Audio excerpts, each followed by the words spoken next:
잊을 수가 없어요. 누가 그걸 생각했겠습니까? 송합 장로님 네 분이 그것을 해가지고 갖다 줬어요. 얼마나 감사한지 내가 잊을 수가 없습니다. 제가 이제 중국에 그 선교를 갈 때 한국에 나갑니다. 나가면 장로님에게 이제 전화를 합니다. 제가 들어왔다고. 그래서 이제 중국으로 간다고. 그러면 갔다가 와서 나를 좀 만나자고 그래요. 그러죠. 그때는 이제 장로님이 그 사무실에 계실 때 그때부터 가면 점심을 꼭 같이 사줘요. 사주고 거기에 선교 갔던 이야기 좀 하래요.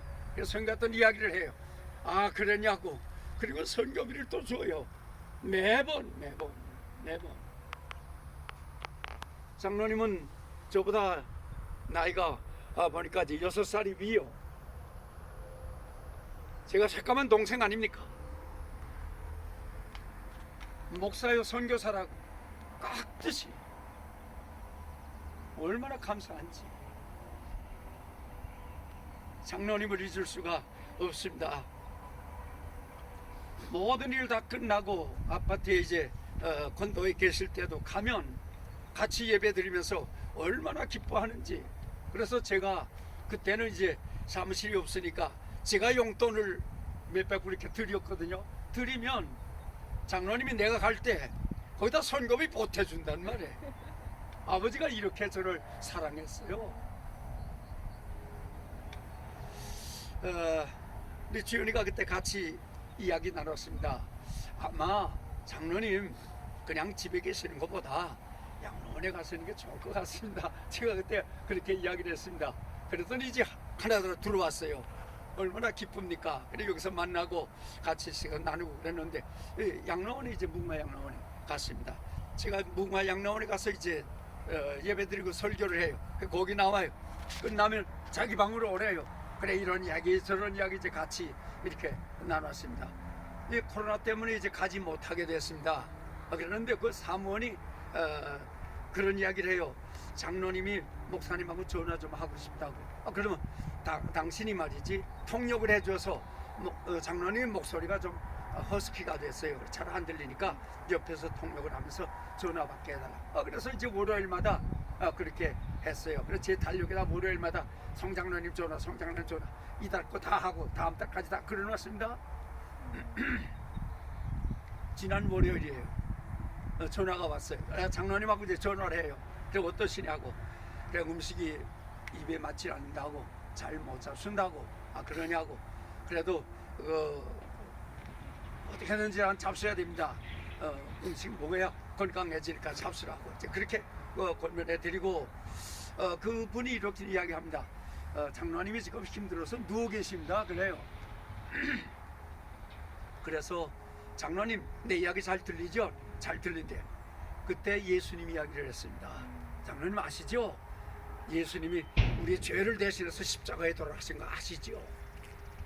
그 예수님을 이 땅에서 믿으면 영원한 하늘나라까지 가는 거 아시죠?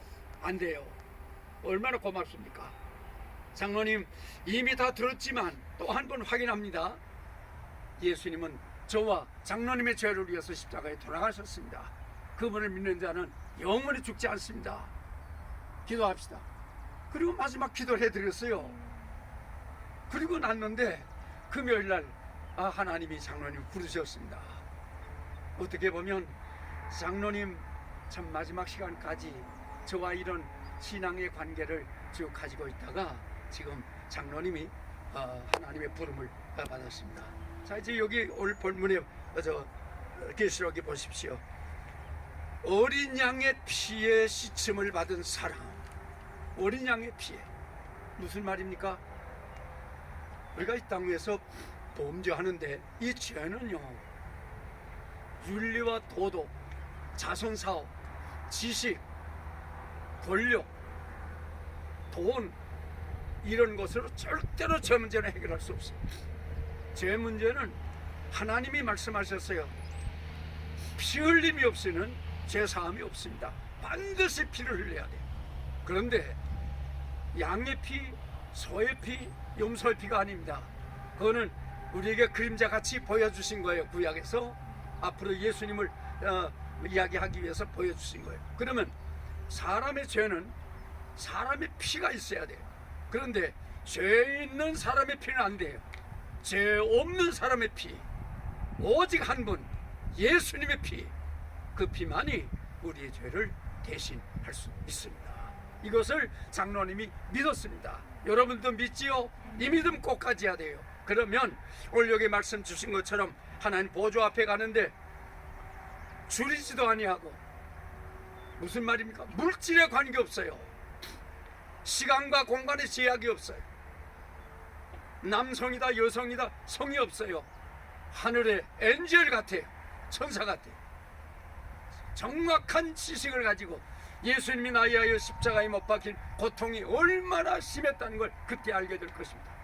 하나님이 저를 얼마나 미워한다고 하는 것을 그때 정확하게 알게 될 것입니다.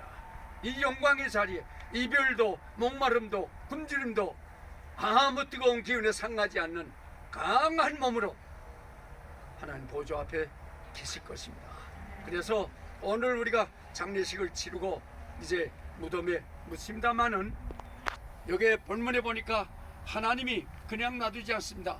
하나님의 나팔이 울려오는 날, 하나님의 나팔이 울려오는 날 무덤을 깨치고 이관을 조치고 신령한 몸으로 살아날 것을 믿습니다. 이게 부활입니다. 부활. 성경에는 말했어요. 부활할 때는 썩을 것으로 심고 썩지 아니할 것으로 삽니다. 욕된 것을 영광스러운 몸으로 삽니다. 육의 몸으로 심고 신령한 몸으로 산다. 연약한 몸으로 심고 세상이 감당할 수 없는 강한 몸으로 사는 부활. 그때 우리는 다 같이 부활해서 먼저 가신 아버님 장로님을 만나게 될 것입니다. 그렇기 때문에 성경이 우리에게 말해요. 내 사랑하는 형제들아, 견고하며 흔들리지 말며 항상 주의 일에 더욱 힘쓰는 자들이 되라.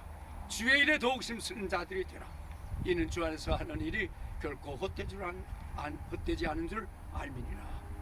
오늘 우리 아버님 할아버지 먼저 보내면서 저와 여러분 한 번 더 마음속에 어린 양의 보혈의 공로를 확실히 받아들이고, 언젠가는 주님의 나팔이 울려올 때 우리가 자든지 깨든지 어느 장소에 있든지 나팔 소리에 순식간에 변화하여 공중에서 어린 양 잔치에 참여한다는 소망을 가지고, 그때는 예수님과 같이 부활한다는 영원한 기쁜 소망을 가지고 하나님의 일에 모든 정력을 쏟아서 일하다가 주님 앞에 서는 날, 아버님을 만날 때 부끄럼 없이 아버지가 예수님 앞에 할 것입니다.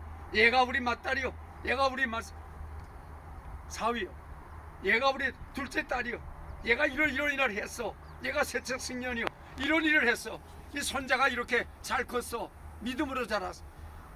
할아버지가 예수님 앞에 자랑할 수 있는 이런 신앙생활 하시기를 축원합니다. 기도하겠습니다. 거룩하신 주님, 참으로 귀한 종을 내 생애에 만나게 하시고, 부족한 것 어린 것이지만 정말 하나님의 종으로 알고 사랑해 주시고 선교에 크게 도움을 주셨던 장로님이 먼저 하나님의 부름을 받고 이제 갑니다. 하나님, 이 땅 위에서 맡겨진 사명을 잘 감당하다가 이제 주님의 부름을 받고 가는 아들을 주께서 품어주시고 착하고 충성된 종이라고 칭찬해 주시고 하늘의 면류관으로 씌워주시고, 주님 약속하신 것처럼 이제는 굶주림도 눈물도 이별도 아픔도 없는 그 나라에서 주님과 함께 생명동산을 거닐면서 영원히 하나님을 찬양하는 영광의 자리에 두신 것을 감사합니다. 하나님, 우리들에게 이런 소망의 말씀을 주셨고 믿음을 주셨사오니 우리 모두 남아있는 유족들 슬퍼하고 괴로워하기보다 하나님의 하시는 일에 할렐루야 하게 하여 주시옵시고, 할아버지를 먼저 보내면서 아쉬운 것도 많고 후회스러운 것도 많이 있지만 모두를 이제는 다 땅에 묻어버리고 흔들리지 말고 견고하여 하나님의 일에 최선을 다하다가 하나님의 나팔이 울려오는 날 우리도 변화하여 주님 앞에서 아버지를 할아버지를 만날 때 하나님 앞에 할렐루야 찬양이 넘치는 기쁘고 감격스럽고 할렐루야 만남이 되게 하여 주시옵소서. 오늘의 모든 일정을 하나님께 맡기며 예수님의 이름으로 기도하옵나이다. 아멘.